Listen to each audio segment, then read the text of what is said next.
ये जितना भी दवाइयों का कारोबार है दो जगह से ज़्यादा होता है। एक तो गुजरात लॉबी है पूरी, जो डिक्टेट करती है पूरे सिस्टम को और अपने हिसाब से यहाँ पे दवाइयाँ सप्लाई करती है। दूसरा ये तमिलनाडु की कंपनी है जिसको बैंड किया गया, सारे प्रोडक्ट बैंड कर दिए।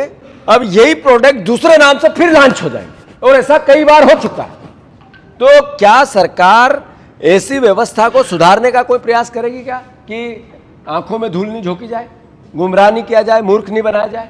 ये करप्ट सिस्टम किसी भी पॉलिसी में, किसी भी सिस्टम में वहां हो जहां पर डेवलपमेंट के काम हो रहे हैं, आधारभूत सुविधाओं के काम हो रहे हैं, पर ये लोगों की जान पे आ जाए, छोटे छोटे नवजात बच्चों की जान पे आ जाए और भ्रष्टाचार में हम लिप्त हैं। ये फिल्मों में हम देखते हैं, नकली दवाइयों से बच्चे मरते हैं। कई फिल्मों का शार्ट सीन देखा होगा आपने, उससे भयावह था। पोस्टमार्टम एक भी बच्चे का नहीं कराया और कहा बच्चों के माता पिता एग्री नहीं थे इसलिए नहीं कराया। मैंने सबसे पूछा, हमें किसी ने कहा ही नहीं कि पोस्टमार्टम करा।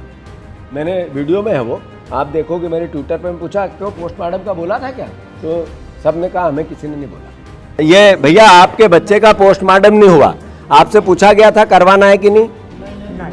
नहीं पूछा गया। और आपके बच्चे का पूछा गया था? आपके बच्चे का पूछा गया था? आप खड़े होके बताओ, आपके बच्चे का पूछा था डॉक्टर ने पोस्टमार्टम कराना है? नहीं पूछा गया। अच्छा, और कौन बच्चा था आपके बच्चे का पूछा गया था पोस्टमार्टम नहीं कराना? नहीं पूछा गया। ये है स्थिति। फिर एक माता पिता जिनके बच्चे को फिर कब्र से निकाल के पोस्टमार्टम किया है, उसका मैंने कल वीडियो डाला था, आप लोगों ने अगर देखा हो तो ट्वीट किया है।